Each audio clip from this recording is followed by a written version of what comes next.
Welcome to Snakes and Otters, a pointless discussion of eternal questions. Get ready. We're about to live in your head rent-free.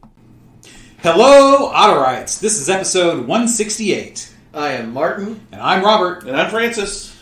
All right, gentlemen. It is week 2 of the month. That means it is Code of Honor. Yeah. We are here in Studio R at the Atrium. Very comfortable. Very comfortable chairs. Martin, that was a fantastic idea you had some time back. Moving things to the comfy chairs at your studio. Yeah, forget about like conference tables and all that business. This is much better, much better. And of course, Francis and I have followed suit. Absolutely. And of course, it's a wonderful time of the year to be sitting out here in the atrium because it's 2nd of July as we record this, and we've got all this greenery to view. Which is why I like to sit in this chair, because I can see it. I had to kick Martin out of my chair early on. He wants to see his view. Because I want to see my view. And all I can see is Robert's grill cover here. Yeah, well, and me. So what more do you need? But anyways, it's just a great view. That we get enough shade where the sun isn't too bad. Later on in the day, the only thing I need to do in here is turn on the fan. To keep it cool. So it's really, really, really love recording it here. We didn't talk about last time. Before we get to the Code of Honor, which is John Locke quotes today. Right. We're doing John Locke. So, as you know, Otterites, we like to talk about our writing projects. And, yes, we do. Francis is now some 5 chapters into his second book. Right. Sequel. And, sequel to the first. Sequel to the first. Unpublished so far. Both are unpublished. Right, but he's in it. Yeah, well, I don't know if I told the listeners, I was advised by some friends saying, you've already got the plan. You'll be much more noticeable or taken more seriously by a publisher or an agent if you have the second one finished and in the can. So I said, okay, I can do that. So that's right. You've got 2 properties to sell that way. That's right. Yeah, it shows you're not a one-trick pony already. Correct, because that so often is the case, and right. With the characters I've created, it can be an ongoing series. Absolutely, which is the intention. So, and then of course, Martin now has finally begun putting electrons to the screen. And has written some 12,000 words so far in his first story. In the last week, mind you. In the last week, yes. Which is a tremendous output for anybody. Because a lot of authors, some shoot for as little as 500 words a day. Some shoot for, 1,000, 2,000. Some do it by the amount of hours they can write. Yeah. It just depends. But the key thing is writing every day. Ernie would be proud. Yes, he would. I really just didn't even have a target or anything. I just knew I needed to get what I had in my head so far out of my head. It's been rattling around for a long time, and I knew I couldn't just do it piecemeal, come home from work and try to I knew I'd get too many interruptions. So I knew this week, playing hooky from the office, I'd have a little time, and I could sit down, and it made me really happy. Nothing may ever come of this. It may be total garbage. I don't know. But it made me happy to know I could do it. Right. I could sit there and let it roll out of my head into OneDrive, and it'd be there. Right. And like I said, it's the kind of thing where even if you only did a half hour a day, you know that you can do it, and all you got to do is carve that out. You'll find yourself obsessing very quickly over, I've got to get this next scene written. Yep. And that's when you'll just sit down and go through it. Maybe you won't finish it in one sitting. Maybe you will. And just keep, it's kind of like moving from base 1 to base 2 to base 3. You're just constantly moving forward and linear. You can tell he's a sports guy. Base 1 to base 2 to base 3. I was speaking that way. Wow. I know that. It's baseball, so it really wasn't intended to be a baseball aphorism. Actually, it's just. I haven't written like this in forever. It always seems so daunting to think of.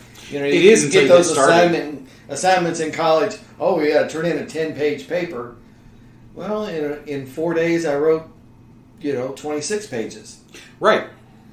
And that's the thing. It really seem like is work at all. Mm-hmm. Well, no, about 500 words a page, a little less than 500 words a page, will give you a single page. About 500 words gives you a single page, give or take a little, depending on how big your words are, and your margins. So you've got about 25 pages, give or take a little there. Yeah, maybe a little more, maybe a little less. Yeah, dialogue breaks. And, right now, I'm pretty heavy with dialogue. Okay. Yeah. The idea here is that these characters are talking things out. Right. And that's actually a little easier to write. It is. Yeah. It really is, because it's much easier to hear and see in your head, the dialogue. Right. So the reason I brought that up is, not just to update the reader or the listeners, which we kind of did the last episode we recorded as well, because we're still in the same place because we're still recording. But one of the things I've done here with Studio R in the atrium is I have gotten a desk, a small desk, and I've set up here in the corner, and I've got a bookshelf behind it, and the desk looks out on the backyard. And I've set up a couple monitors, and I've got it set up so that all the cords for the various devices that I might need to charge have a place to be hung, so that everything stays nice and neat. Mrs. Robert comes down and she will plug in to the monitors, and she will work here sometimes in the. There you go. When she's home from work, occasionally in the evening. But I like to come in here and write. Matter of fact, I did an hour of editing before the boys showed up to go to Biscuit Belly this morning. So, it very much is a great place to go to do the work. I think we've talked about this before, but, just as a guy needs a place for his stuff, he needs a place to do his writing. Amen to that. And for me, I love this. Far fewer here than at my regular desk. So good for you, man. Just loving this here. We're a little more cramped than we were. The dog is definitely noticing it because he walked in here this morning, looked at the chairs I had set up, and he's like, "What the hell is this? This is where I nap." Yeah, and I even got to one day get up from my desk, took the laptop out onto the deck at a little table, and wrote for a couple hours out on the deck. I tell you, enjoyable. That is something that is nice as well. I'll occasionally go up to Sister Bean's and do some writing up there. The proverbial coffee house writer. But, there's something about just going someplace different to do the work sometimes that can be conducive to jump-starting things. Yeah, earlier in the week were some very, very pleasant days, not hot and humid, the end of June, and it was just really pleasant to sit out on the deck before the sun got too high and just enjoy some fresh air. Always nice. All right, so now that we spent half the episode talking about our writing endeavors, it's time to get back to Code of Honor, John Locke. Not the guy from Lost, the philosopher. That's right, the first one, the original. The first one, the original. So, as you know, Otterites, each of us will have a quote that we will give. I go last because I am the hammer, Robertus Malleus, and I will hammer home Francis's and Martin's points into a cohesive whole. Hopefully. Yes, you will be hammering our square pegs into your round hole. Sort of. Skip a bit, brother. Yes. So, anyways, they'll all be from John Locke, and we'll. And I think you guys have both have yours. I do. I have mine. Yes, you got yours, don't you? I'm ready. Francis, why don't you go first? Excellent. We kind of dominated the last episode, and we've certainly dominated this one so far. Well, I'm thinking too. I never just envisioned Francis as the quiet one. You are so right. Oh Lord. None of us really. Well, this is in fairness. You're exactly right. I'm usually the quiet one.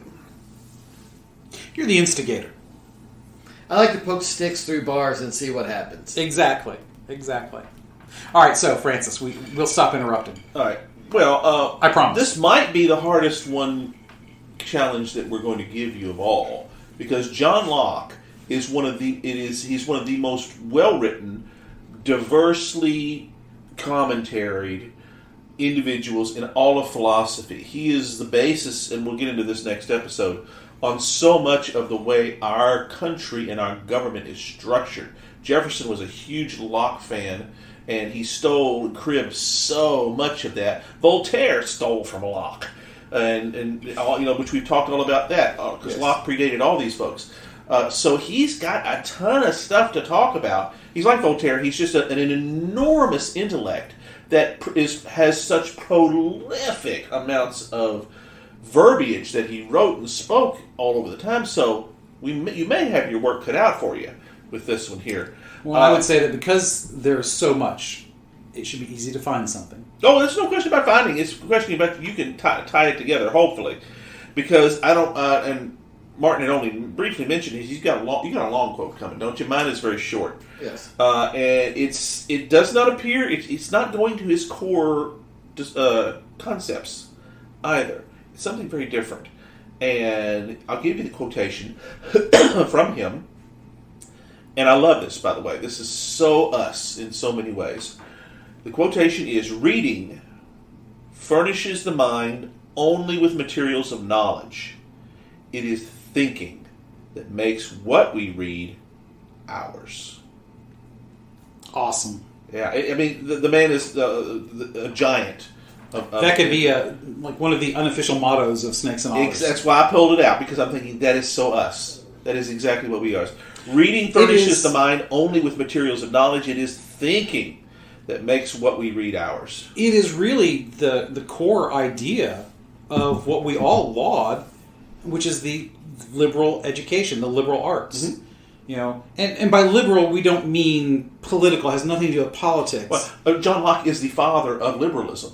Right, philosophical liberalism. Yes. Philosophical European style liberalism, and we'll talk about this in the next episode about him.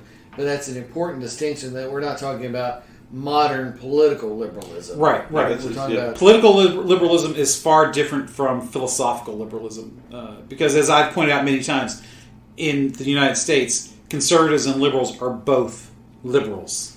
The political parties are both liberals. They're about, don't tell me what I can do with my whatever, whether it's money, body, whatever. Yeah. So, but anyways, it really is the epitome, though, of that kind of education.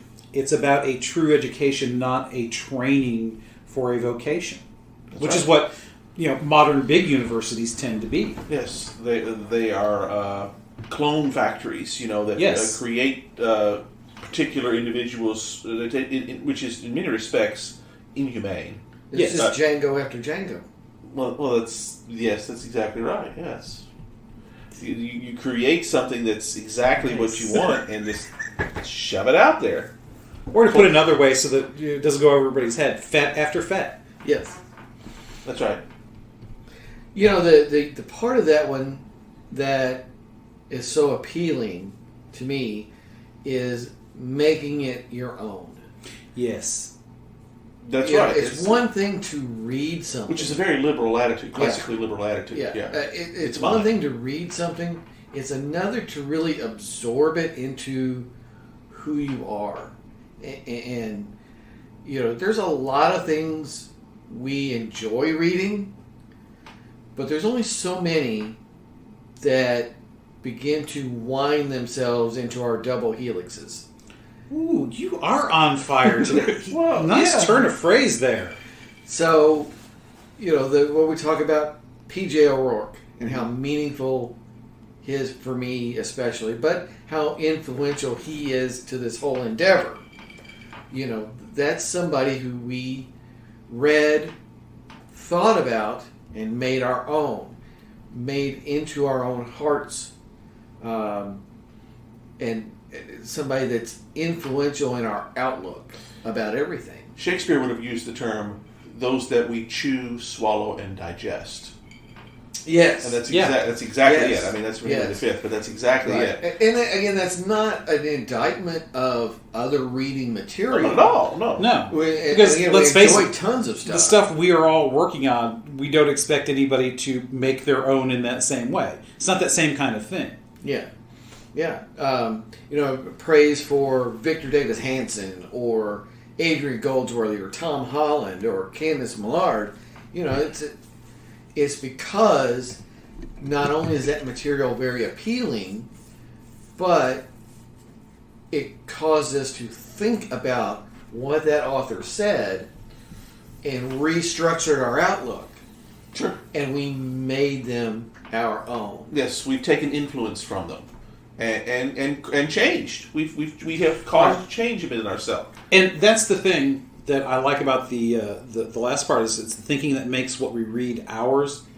It is a very liberal thing in the sense that Francis said it is mine. Because again, that's the don't tell me what I can do with my ex kind of thinking. But I think it's when we make it ours, it's not that we take it so that we can hoard it. Because in the classical liberal sense, you take it, you ingest it, chew it, digest it, and make it your own, so that not just that it becomes part of you, but so that you can then send it back out. That's correct. Yeah, that's right. You know, when we make it our own, it is not so that we can hide it away in the closet. It is so that we can expand on it and share that with everyone else. Classic Sunday school, don't cover your light with a bushel. And what you read is the fuel for your light. Yes. Well, that's very true. And this is very Locke, because he is very much about private property, which is much of the basis of what his philosophy is all about, is never intended as a selfish thing. I mean, it's literally, he says this, it's all about stewarding what you have, what you own, and then giving to that social contract what everyone else can do. What can you make out of it? It's one thing to own a chunk of land, but is that land doing anything for your community? That's right. He was all about community, both as, and yet he never lost sight of the individual, which is one of the reasons. He's not talking about like making a park out of it. No. I mean, he could be talking about, okay, even a greedy developer tax cheat is still building homes for other people. You're still making something out of that property, and that's what he was all about. Right. It was about, and it was not only self-actualization, but at the very same time, it is also community, or polis, to use the Platonian term, or country. All those. Give me more on that. Talk to me about Plato, man. Well, polis, it's Greek. It means city. Metropolitan. That's what it works. That's when I talk about community. The classical polis, yeah. But see, so we get polity, meaning the people. That's right. The political, all those words come from that. But when you use it in the classic Greek sense, it means your state, which can be either the state of New York or the country of the United States or your county that you live in. Or polis can be all those things. It's your socially contracted group, your people, you might say. Fern Creek or the South End or whatever. That's correct, and it is irrespective. It is irrespective of those who make it up, who can be anyone. They just need to be quote unquote citizens, and whatever the process is for doing that, that's fine because they all have ownership in it. See, that takes the private ownership, and private ownership begets public ownership, and that's why it's so important for everyone to be a citizen. A responsible citizen. Is correct. Able to fully participate in the polis. That is exactly right. Now, of course, Locke in his time, the concept of women or other races, or other nationalities participating in this was impossible. It's difficult. Yeah. He was caught in a spot where he couldn't figure out. He didn't think that way, but he didn't need to because his philosophy was so universal and so applicable, and we're stealing the next episode all over the place here. It's leaking everywhere, but that's why I picked this quote because it's taking that responsibility of that private ownership and putting it inside oneself. Yeah, and not just, and we talk about private inside yourself. And private ownership here is at the most expansive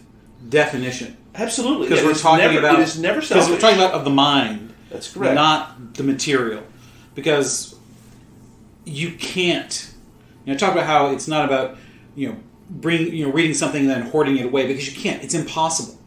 Because if you make it your own, it has to be expressed somehow. It has to change you in some fashion. Yeah. It has to make you grow, evolve. I mean, it's very Darwinian at times, although it's never exclusionarily so. It actually can devolve you if you choose to make your own, something like Mein Kampf.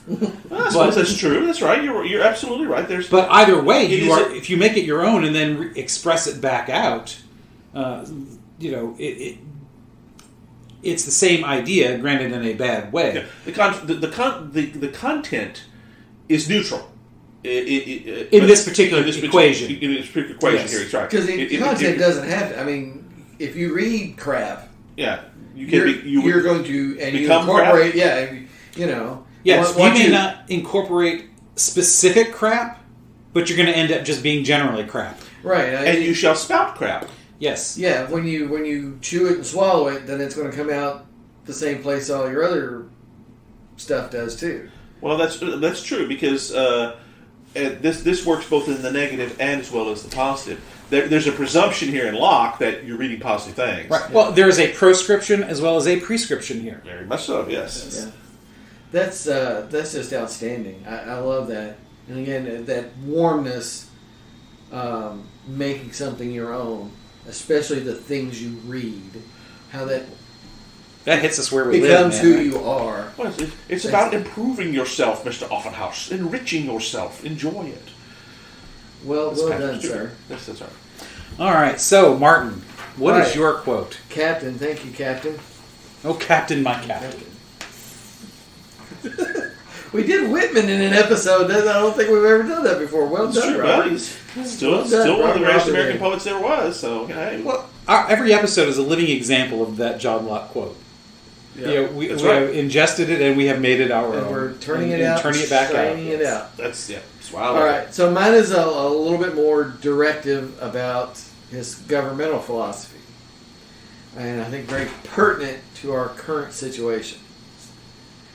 The power of the legislative being derived from the people by a positive, voluntary grant and institution can be no other than what that positive grant conveyed, which being only to make laws and not to make legislators.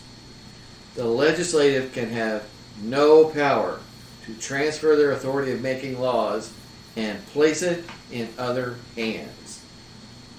So, all right, as you know, bureaucracies can make Martin's skin crawl, and I really love this Locke blistering indictment of bureaucracies and legislators leaving these open-ended laws and saying, well, you know, you guys go ahead and you write the statutes out from here. Yeah, he would have an apoplectic fit over today's United States government and how it works. Yeah, because that's the Because legislators. it is the grown tree of the seeds he was planting. Yes. And yeah, I'm sure he would probably question, like, but that's not what I meant. Well, but apparently somewhere along the But way, then again- Americans read it, took it into themselves, and made it their own. That's right, And exactly bastardized right. the hell out of it. And that's correct. Right, I mean, yeah. and it'd be interesting to, and we'll talk about this, I suppose, some next episode, but we'll talk about it right now, too, is if he could see the way we are today, what would his opinion be based on his philosophical thoughts? Well, I think you could make that same observation, because obviously it would be, oh my God, what did you do? Is at a very minimum. But I think practically all the Founding Fathers, whether they were Federalists or Anti-Federalists, would have the same thought. Well, because the world has changed so much. Yes. They're going to question, because you can go back to original intent and all that sort of stuff, whatever you want. That can be used as a club or a wonderful, guide. A guide. But ultimately, they tried to make something that would be flexible enough to withstand any societal changes that would occur, which is impossible to truly understand all of that. Nobody has that much prescience. They better equipped the country they founded for being able to do that. Yep. The problem is in getting the country that they built or laid the foundations for to actually use those tools. You know, it is very difficult, for instance, Right. to get a constitutional amendment passed, and it should be. That's right. Yes, it should be. But should it be should it be as difficult as it is now? Maybe, maybe not. Should the things that get proposed as constitutional amendments be proposed? Maybe, maybe not.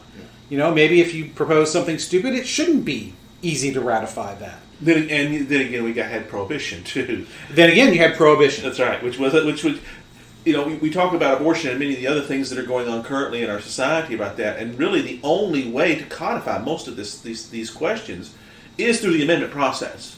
Right. Because that's the Supreme Court always rules on the Constitution as it is written. It's supposed to be. Supposed to, yes. Supposed to. And in the recent days, there's been a lot of talk about, well, we should censure them. They didn't give us what we wanted, whatever. And the answer to that question is, well, then why aren't you making an amendment? Right. Because that's how this does. Right. And that's the core of this is, and I think where the court is, they're not really supposed to go with all this politics, but where the court is we're tired of having the ball dumped in our lap because the legislature refuses to do their job. You can't hand it off to us or the bureaucracy or anybody else. Which is... You're the legislature. You do it. That's why I brought it up, because that's exactly what your quote is saying. Exactly. That's exactly what your quote is saying. And I feel like the court is there right now. That they are really in this point of, no, we're not the legislature. Why did you make us do this? Yeah. And you could say this in 1973. You can say this today. Yeah. Why did you make us do this? Because this was that decision, since it's not in the Constitution. Why? Not in a penumbra, whatever the hell that is. That's right. It's not an emanation. Why in the world doesn't the legislature take this up? Right, because that's the thing about, because really we have two things. Obviously, this is very particular to the United States. It's where we live. It's our example to use. But we have a very distinct branches of the government, and the legislature, the House and the Senate, have in many ways devolved a good deal, almost all of their authority in the details. Obviously, not in the grand scheme, but in the details, to both the regulatory agencies and the courts. In this way, I wasn't even thinking about the courts when I was first thinking about this. My first thought is the agencies, the EPA. Yeah, that's the easy one. Again, executive orders. It's like, executive orders. Why are those so broad? I mean, that should be... I'm not even sure the legislature's dumped so much over. You can write these executive orders that are so broad and meaningful. And if somebody doesn't like it, they go to the courts for relief against it. Right. And you're exactly right. Locke would be furious for all the right reasons, because the legislature should be what's driving. They should be the engine it's the most that drives direct expression of the people. Therefore, they should be the ones that do exactly. They're the ones that should be driving everything. And the others are struggling to keep up. And yet, it's become quite the reverse. But within the American system, I mean, Washington discovers this very early on, there is some leeway for the executive to make these laws effective and do things. Well, if they're co-equal branches, then there has to be something like the ability to write an executive order. Sure. There has to be the ability of regulatory agencies, although Washington would probably blanch at the term, much less at the expression today. Yeah. But Congress, even back then, there's no way they could legislate all of the details that govern life, especially modern life. No, because they don't enforce anything. Well, they don't enforce anything. CO2 levels is quite beyond. Right. Which ambulance chaser who managed to get elected to the House, in tiny little district in Rhode Island or something. So senator from Delaware. Wasn't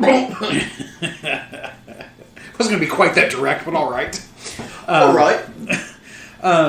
So what, are we going to get in trouble here? We have to give up being crucified in the afternoon? That would be a blow, wouldn't it? Oh, wouldn't it? My God, I said that to him 2 hours ago, and he just keeps repeating it. Yeah, but it's so funny. Your British accent was so good. I can do Eric Idle. I can do a very good Eric Idle. Yes, I can. Very much so. Yes. So the interesting thing about the court side of this, since you brought up the recent abortion decision, we'll use this as a great example. It is a perfect example of what we used to call legislating from the bench. Correct. Yes. Republicans have for decades railed against this idea. Now, of course, Democrats are now turning. Yeah, I mean, if they do a favorable decision, everybody stops railing. But, right. Of course, now the Democrats, who tend to have embraced the activist courts far more than Republicans. Which, if that's your governing philosophy, fine. I'm not arguing one way or the other, even though I have a personal opinion on it. But something like abortion, they can only rule on the merits of the particular case. Now, the court has shown they can get, and I don't mean just this court, I mean every court, has shown that they can get very creative when ruling on the particulars of a case. Yes. But unless a case is brought before them that specifically challenges the idea of abortion being the taking of a human life, the court cannot outlaw abortion nationally. And that's not what this recent decision... Again, this is people going nuts on both sides. Yeah. All this has done is turn this back to the states. So in a very real way... Whereas the Constitution... Which is where the Constitution would have it. Yeah, anything that's not in here is supposed to be reserved to the states or to the people. And you can make the argument starting at the people working their way up, or at the federal level working its way down, depending on the issue. So for something that affects the entire country, obviously you would start... It really is appropriate at the congressional level, Senate and House. So you could make the argument that, well, how can we have... Because I've said this before. If it took a constitutional amendment to prohibit the making and distribution of alcohol during Prohibition, why does it not take a constitutional amendment to ban any other substance that people ingest? Mm-hmm. Or legalize it. Or to legalize it.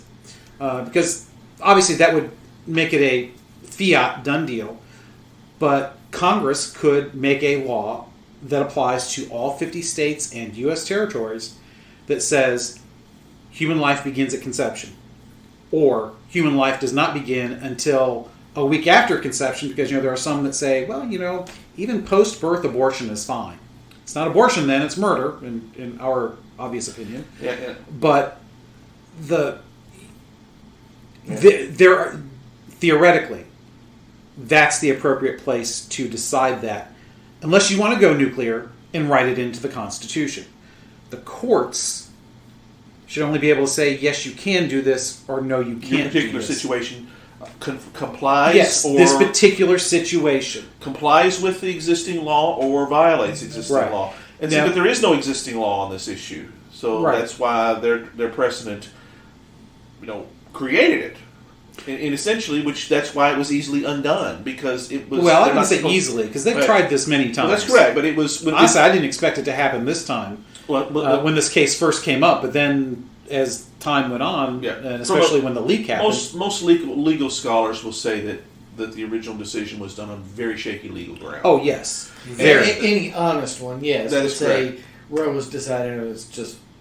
It was a political decision. It was made up out of whole cloth kind of almost. Snuck in under everyone's radar until what? It happened, and then there we go. It became the law of the land. Ultimately, you're right. There's the way the way Locke would have put this, to kind of circle us back, is that the guiding philosophy of law is what gives you the ability to change it over time, and the founders here it's the amendment process that changed that. But it should reside with the legislator or the legislative. It starts there, but because the amendment process is so onerous, it's not only there. It has to pass both of those, but it also has to go to states, and they have to ratify them too. Yeah, but that's still a legislative process. It is. That's correct. It's not done by popular vote. Right. But it's again, I think the reaction of the court being, okay, we're tired of settling these things and having all this dumped in our laps. This is... And I find humorous when, the court limits government power, but people still say it's fascist. Right. It's like, what? Wait, we made the government less powerful, but that's fascist. Okay, anyway. Because people don't know what the word means. Yeah, that word. You keep using it. I do not think it means what you think it means. That's right. Yes. Oh, well, that's a lot of references today. Yes, it is. So, it might be bourbon time. I think so. Who's captaining this episode? I'm sorry, I was suggesting, not ordering. Anyways. I think Robert had it covered, man. It's bourbon time. Bourbon break.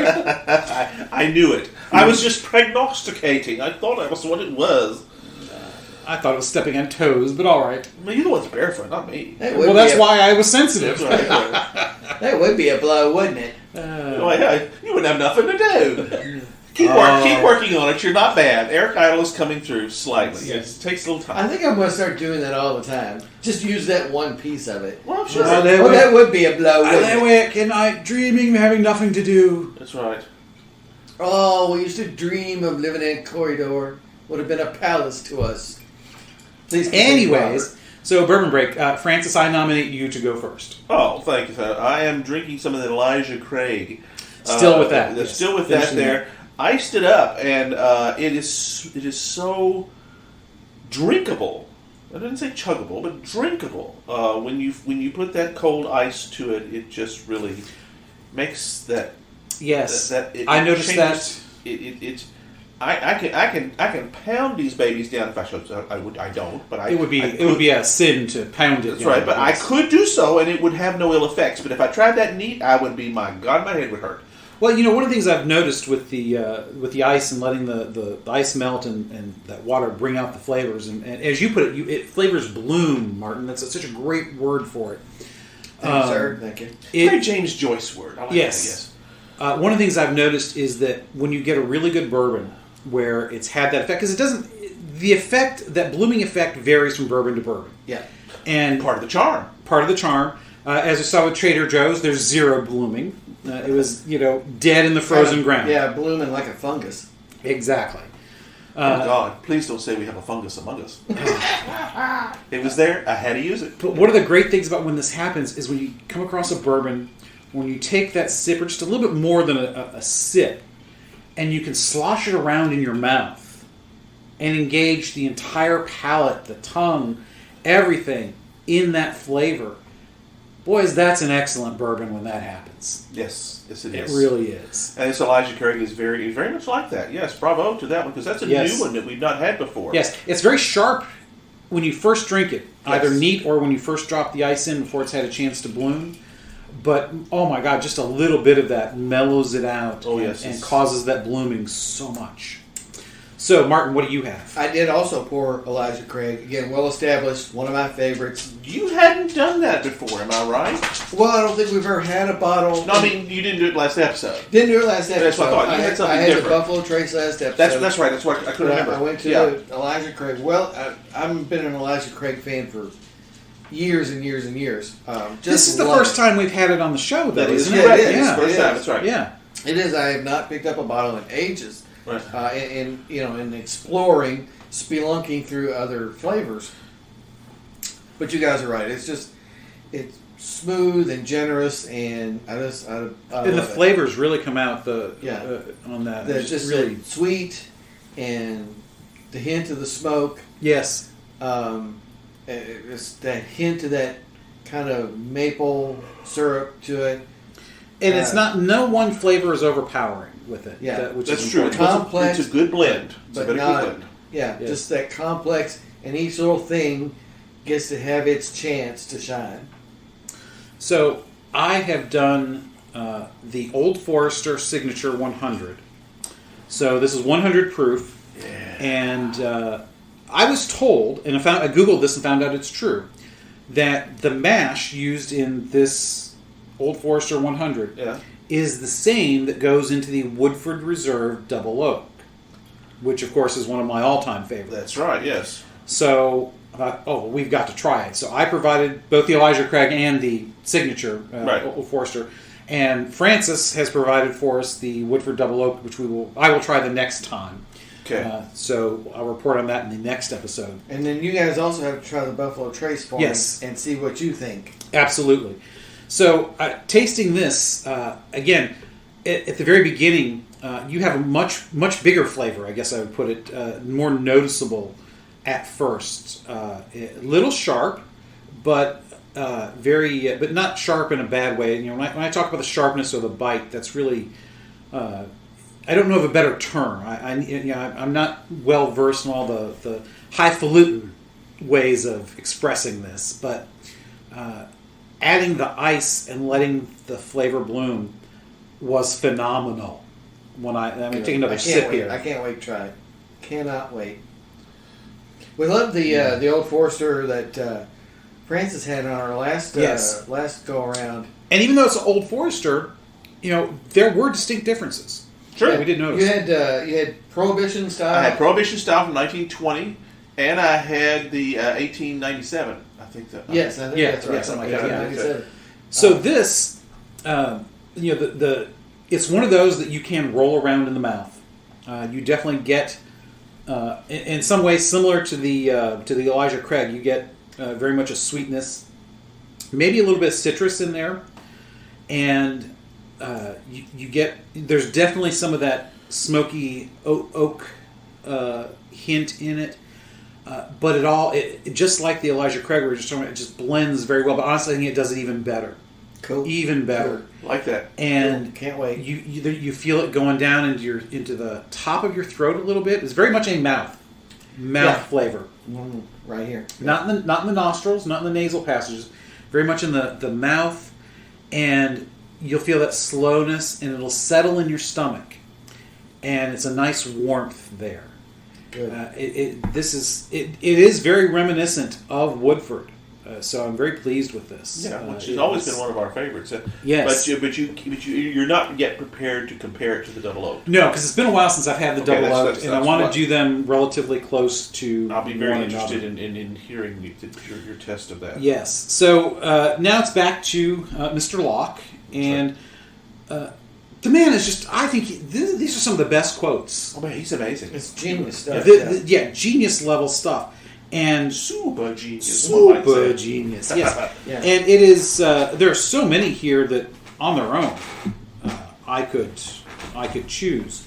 And there are several. Actually, they're a little surprising. There was one about the Bible that I thought was phenomenal. If we had gone in any way, I would use this one, but it's not quite appropriate. So, but I think the one that I'm going to go with. Well, actually, first, before I do that, I almost forgot. I need you guys to repeat yours so that we get the context of what I'm hammering together. Right, okay. My quotation was, reading furnishes the mind only with the materials of knowledge. It is thinking that makes what we read ours. And mine is, the power of the legislative being derived from the people by positive voluntary grant and institution can be no other than what that positive grant conveyed, which being only to make laws and not to make legislators.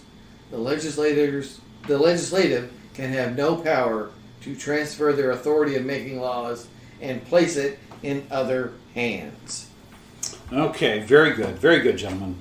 Great quotes, excellent. So I'm going to go with one that, on its surface, is going to sound like doesn't really fit both, but work with me here. You got it. Run. So, being all equal and independent, no one ought to harm another in his life, health, liberty, or possessions. That is from the Second Treatise of Government. Now, life, liberty, and the pursuit of happiness. Yeah. That's where Jefferson cribbed it. Yeah. So, I was wondering if you could do that, because that was the first one that came up under Goodreads. Really? See, that's not the first one on Goodreads for me. Really? Yeah. See, because we were talking about when we were doing our research on this. I went and got John Locke quotes. That's the first one that showed up. Well, now mine, by default, it's sorting by the number of likes. Okay. So maybe that's the difference. Possibly so. Yes. Anyways, so the reason I like this is a couple of reasons, because I want to break this into parts. Mm-hmm. So, being all equal and independent, I like that. Because what is that saying? Stay off my lawn. For Martin, it's saying stay off my lawn, but not really. What that's saying is it's recognizing the inherent dignity of the human person. Yes, it is. Ding, ding, ding. That's ding, it. ding, Yes, ding. it is. And Locke is not from the Catholic tradition. No, but he is very much a believer in God and devoted to the Bible. His quote on the Bible is phenomenal. But in those 4 words, he has put in layman's terms the inherent dignity of the human person. So he's taken those 6 down to 4. And I love that, because it should be easy enough for everybody to understand. We are all equal in dignity, not in ability, obviously, and we are all equal in our independence. A fallacy of the modern world, right? That we're equal in ability, right? That's where the whole equity thing comes from. You know, equity, as it's currently defined, is a misnomer, because it's not possible. There's like a commercial for some. One of these online universities. This is talent's equally distributed. No, then we'd all be, Brad Pitt, or we'd all be neurosurgeons. Right. Talent is not equally distributed, but the ability to grow is. Yes. So, but not infinitely so. No, Otherwise, we not could so. all eventually become Yeah. all those things. yes. But there is, the ability to improve, the ability to learn at least something, is there for Right, and I think that's inherent in a lot of his other quotes. Because he has a lot of quotes on thinking and opinions and what have you that could tie into that. So that's the first part, that inherent dignity of the human person, that being all equal and independent, meaning we are free agents in how we go about our lives. Which, obviously, Martin, I know that appeals to you, because you went immediately to get off my lawn. Yes. But the next part, though... I love Curtis Flood. one of the great names in baseball. He's the guy that really instigates free agency for baseball players. Right. So the next part, no one ought to harm another in his life, health, liberty, or possessions. Now, the reason I like this and why I think this ties to you guys, first I like it because it in the midst of all your equality and independence especially, you have an inherent right and an inherent responsibility.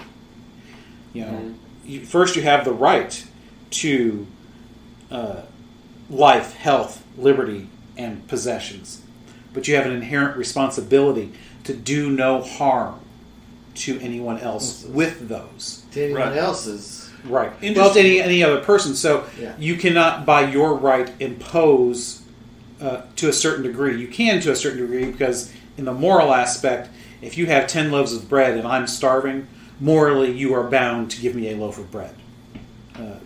Now, whether you are politically bound or if you personally bound. Not bound to give that loaf to the government, who then takes half of it and then passes the other half to you. Yes. We're talking philosophically speaking, not practically speaking. But morally speaking... Because government always takes a cut. Always. But morally speaking, it's the same idea that, if you're starving, you are doing harm, or if you have 10 loaves of bread and you're seeing somebody who's starving, you are doing harm by keeping those possessions to yourself. And I think that kind of goes back to your quote about the very first one about it is thinking that makes what we read ours, about taking anything in, right, and then making it our own and sending it back out. Yeah. Well, I think that also applies to the possessions as well. Mm-hmm. What we do with those, because how we live our lives and what we do with what we have, there is a right and a wrong, a responsible and an irresponsible way to go about those things. Well, Locke was very famous for saying that we have a social responsibility called social contract, that you're supposed to give back to your community. In fact, the community doesn't exist unless everyone does. Right. Otherwise, it's just a bunch of guys like Martin telling everybody to get off their alarm. That's right. Well, and that goes back to the other John Donne, who spoke of no man as an island. Yes. That's the same type of philosophy here, is that we have to be able to get along, and therefore we have to respect certain rights amongst those that you just mentioned. Interesting that it says health, though. You have a right to your health. Well, I think that's inherent, though, because when you think about it, you cannot, almost no right, even the right to think, is impaired by bad health.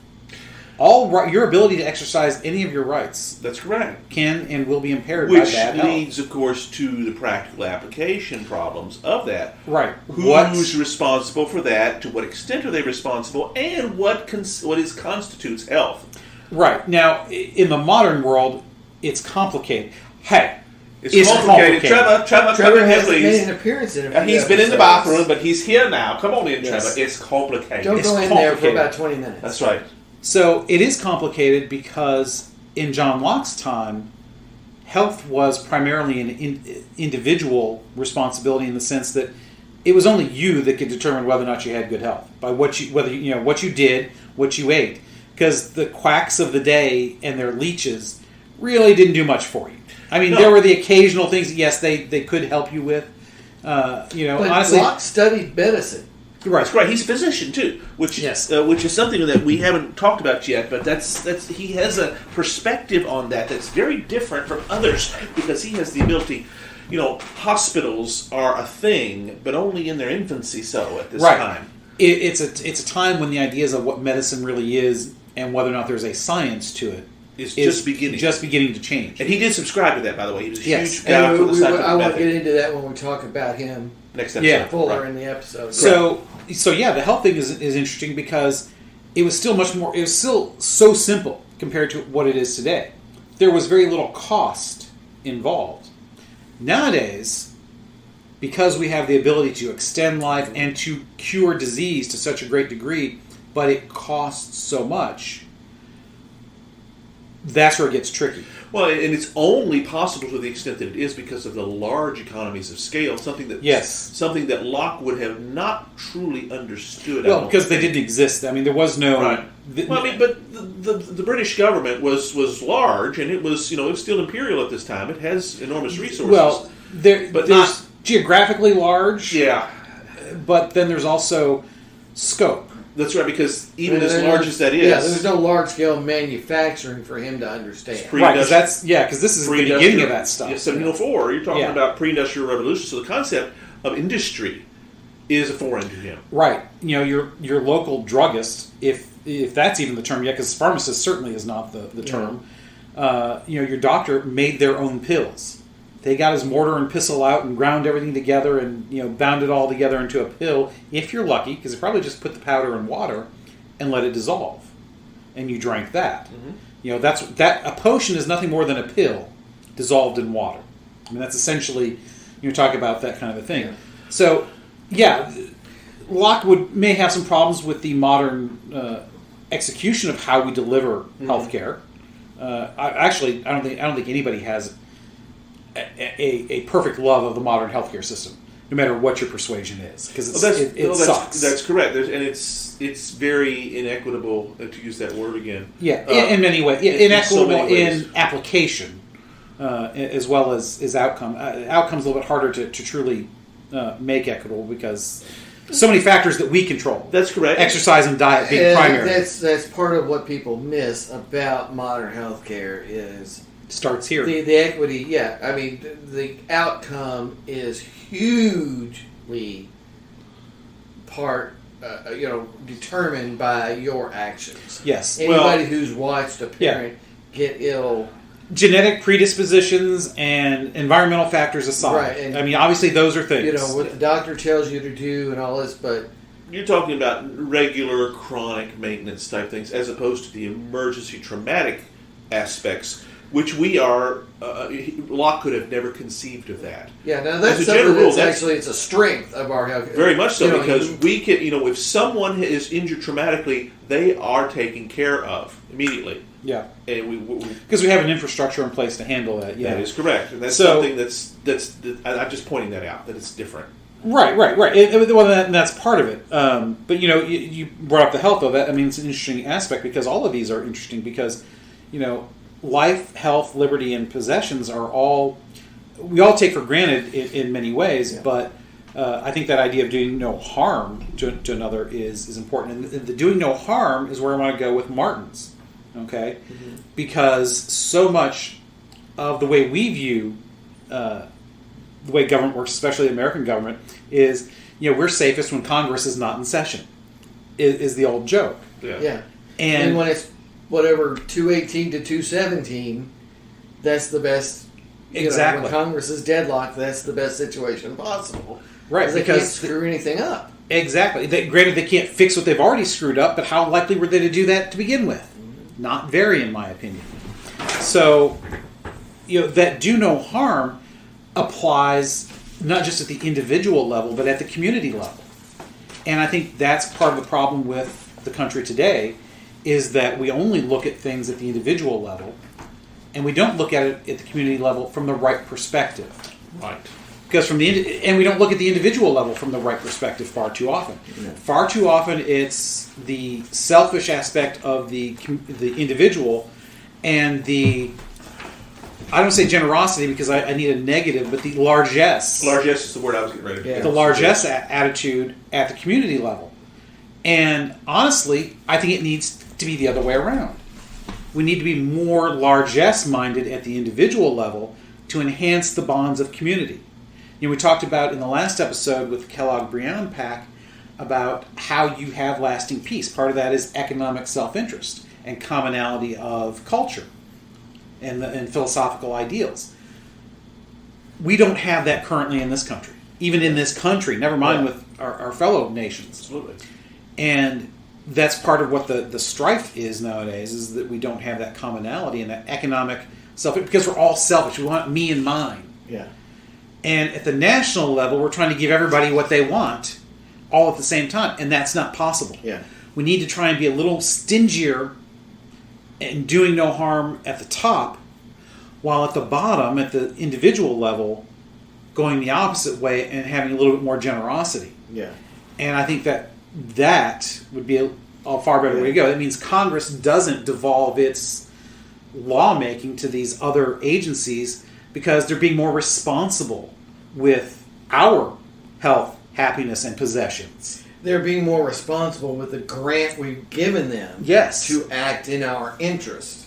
That's exactly right. Yeah. And by our, we mean the nations, because obviously, individual legislators are beholden to their constituents, yes, but the original ideal was still for the common good, not just my district's good. And so much of our political discourse today it's not a bad thing to be about the individual, but it's about the individual to the exclusion of how your actions can infringe on others. Yeah. Your rights have to end where someone else's begins.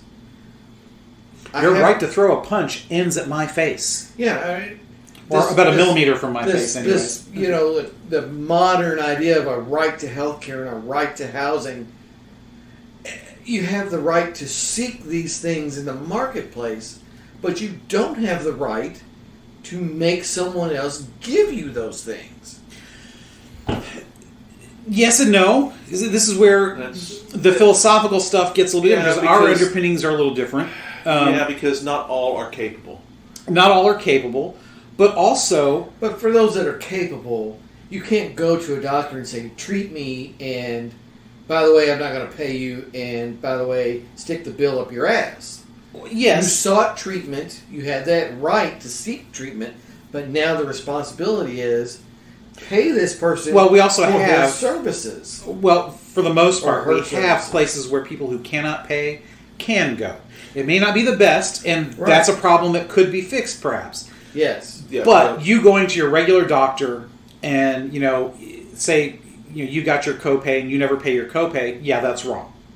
Or you go to your doctor, but what about when you go to your doctor because you've had an accident with your toe, and you find out that the bill for that would have been $13,000 for this guy coming in on a Sunday evening and sewing a couple of stitches in your toe. Is that right when the insurance company negotiates that down to $1,300 and the individual without insurance is stuck with $13,000? So there are issues there. That's right. So because who can afford that? I mean, $13,000 out of pocket is impossible, and not everybody can. As we have seen, not everybody can afford insurance, even the Obamacare, because it's still expensive. And when it comes to housing, not everybody can buy a house and can be given a house in the suburbs. I don't think anybody. Well, millennials aside, not too many people are proposing stuff like that. But on the other hand, what does it do to the community and the economy, if you want to get practical about it, by having a large homeless population? Yeah, because ultimately that's what you're creating. Yeah, because that's so sometimes there must by be a social call it safety net. Yeah, I don't like the term. I don't like it either, but that's exactly what we're talking about. As a civilized society, we have to have the ability to take care of the least of us. Yeah. Now, but you are correct. Like where those boundaries are, but it's the demand that I have a problem with. The phrasing of "I have a right to housing." No, you have the right to seek being a part of that market, because everything's a market, whether you want to admit it or not. True, everything's a market. The market has always existed, but I go back to the inherent dignity that all being equal and independent. Yeah. Too much equal is bad, and too much independent is bad, and I don't know that it serves anybody, whether you want to call it a right or what. But I think it really impedes and offends the inherent dignity of the human person by saying, all right, I understand you don't have a home, you're living out of your car, but, at least you got a car. That, we are, that's not... We are our brother's keeper, to go back to the... To a certain degree, we are. To a certain degree, we are. We absolutely, those of us who have a duty to do that, to assist with those who do not. And I get where you're coming from. I mean, it is. I'm sorry, I have to do that. I'll give you the quote from Charlton Heston in Planet of the Apes at the very beginning. Tell me that man, that marvelous creature that sent us to the stars, does he still make war against his neighbor and keep his brother's children starving? And but the day these people do have a right. I understand your very demand. Firm about your rights cannot injure someone else's rights. Someone else has the right to then, again, that lock-in concept of I'm making something on my property. I own this plot of land, and I built a housing apartment building on it. And so you can't just walk in and say, I have a right to housing, give me an apartment. And probably even those who talk about a right to housing, housing is perhaps a bad term for it. You might call it a right to shelter. Because realistically, is it... Because I don't believe that the non-existent right to housing means that you can't find a place to put people overnight when it's 0 degrees out and they're otherwise on the streets. The fact that we merely shift the homeless population around the city depending on what event is going on. Because like around Derby, we clear everybody out of the South End as best as we can. We ship them off. Whenever there's a big convention in town or something going on downtown, we get them out of that area along I-65 that creates those huge underpasses where they like to congregate because it's shelter. It's cool in the summer and provides shelter against the elements when it's cold. So moving that around, I think, is despicable. Just moving them around based on who's coming into town and where they're going is despicable. It's elitism. It is. Yeah. In many ways. It is a form of elitism. Very much so. And I'm not saying that means that we should just leave them in place, because that's not the solution. The government, one of the provide for the common defense. It also provides for the common good. I think this sort of stuff falls under the common good. It does. Now, how we do that, that's very negotiable. The how is negotiable. But the fact that we should have programs for those who cannot, absolutely. We are a civilized society. Yeah. We must. And I think that we are a better society if we can figure out how to do that. I don't think we do it well now. And the calls for it to be so extreme provide them everything they need are just as wrong as provide them or cut them off. Yeah. Or cut them off. Yeah. Because neither one serves them ultimately. Cutting them off is probably worse. It is. Because there's danger of death. Morally speaking, that if you leave somebody to their own, stop spending my tax dollars on those poor people. Right. Sorry, but leaving them part of the deal. To having the government become the all-providing all-father, to use a Thor term, all-father Odin. It doesn't do them any good as individuals. That does not give them any more dignity than starving and freezing to death, because all you've done is made them a ward of the state in a never-ending cycle, and we've seen this. Yes. Yeah. And so you have to not only provide for the basic needs, but provide methods to get out of that as well. Yes, because there is dignity in work, and that's what is forgotten far too often. Because that takes over your independence. Yes, you assert your agency by moving yourself out of dependence. Yeah, but ultimately the choice is yours. Yeah, and that's a large part of my problem. As long as there's a pathway, there has to be a limit. There has to be a recognition that policy-wise, if you provide free cat food, that program's going to have kittens. Okay, you can't just open-endedly do these things. I mean, it's been demonstrated over and over again. Try standing on a street corner handing out $20 bills. You're going to run out very quickly. Yeah. Because you thought you were doing something and you were doing it for people who needed it, but suddenly you find yourself, well, what's the real definition of need? Well, see, and that's where The devil is in the details once again. that's where the progressives would say, well, the problem is you were trying to do it on your own. We need to get the government to hand out those $20 bills because then they don't run out. And then they become $10 bills. Yeah, well, they become worth $10 anyways. Yeah. Because more likely it becomes $40 because 20 is not enough. Yes. But it's still only worth 10 because you've printed up, $20 trillion. And don't worry, you don't have to give it. We'll just print more. Right. Yeah. And then that's a whole political discussion about that's M1 money supply and the history of and that's lowering the Congress, silver though. content in the denarius and and everything else. I love it. But that's Congress, though, delegating their authority to somebody else. To some agency who decided, hey, we can fix all this by just printing more money. Right. The U.S. government technically has no control over the money supply. Now, really, they kind of do. They do. I mean, but realistically, though, the Fed can do things that until next term comes up, they can't replace somebody on the board. So at any given time, yes, the Fed can do whatever they want. But their job is, though, to make sure the government has enough money to pay the bills. Yeah, whether that's through the sale of bonds or printing money. Yeah, I mean, that is such an excellent example that I didn't think of before. But that's Congress delegating a power they really shouldn't have, of just saying, well, we don't know, you just handle it, Janet Yellen. Yep. And, again, inflation, it's demonstrated, whenever the money supply goes up, inflation follows. Right. That's what it is. It's like people don't understand that the biggest impact on consumer inflation, now I'm talking consumer. So when you go to the grocery store to buy your food or you go to buy a new laptop or whatever, it's the price of gas and diesel. Because all that stuff has to be trucked from one place to another. And so the price of oil, the price of gas, that is the main driver of consumer inflation. So when gas hits $5 a gallon, which I don't think it quite hit $5 here, I think it $4.99. It was really close. Was as high as I saw it go here in Louisville. Yeah. It's gone to over $7 in other places. Yeah. And we wonder why the cost of goods has gone up. Right. I mean, have you seen the price of a steak?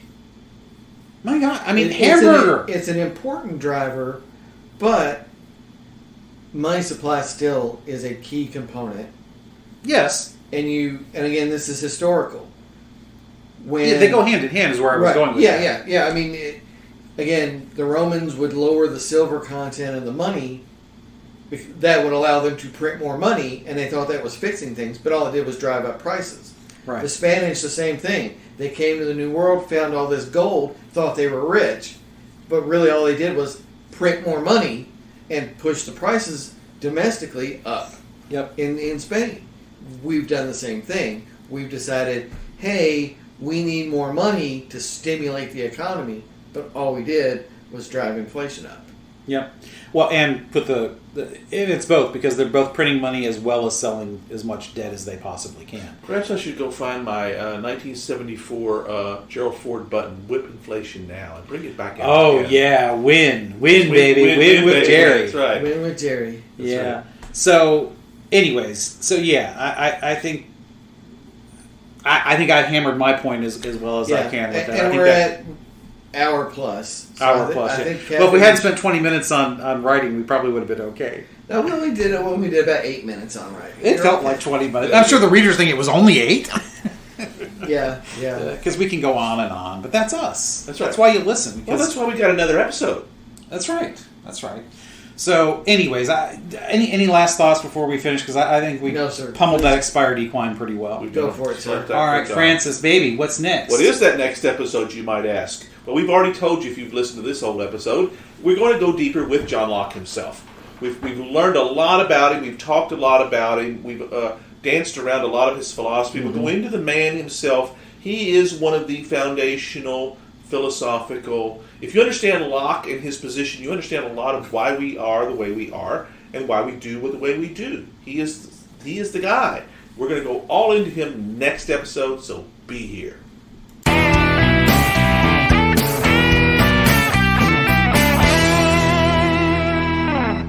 Hope you enjoyed another pointless discussion of eternal questions. Remember, new episodes published every Friday at noon Eastern. Spread the word. We're on all the major podcast platforms. And leave us a comment or review because that helps others find us. We're on Instagram, Twitter, as well as our website, snakesandotters.com. I'm Martin. And I'm Robert. And I'm Francis. Join us next week, same snake time, same otter channel.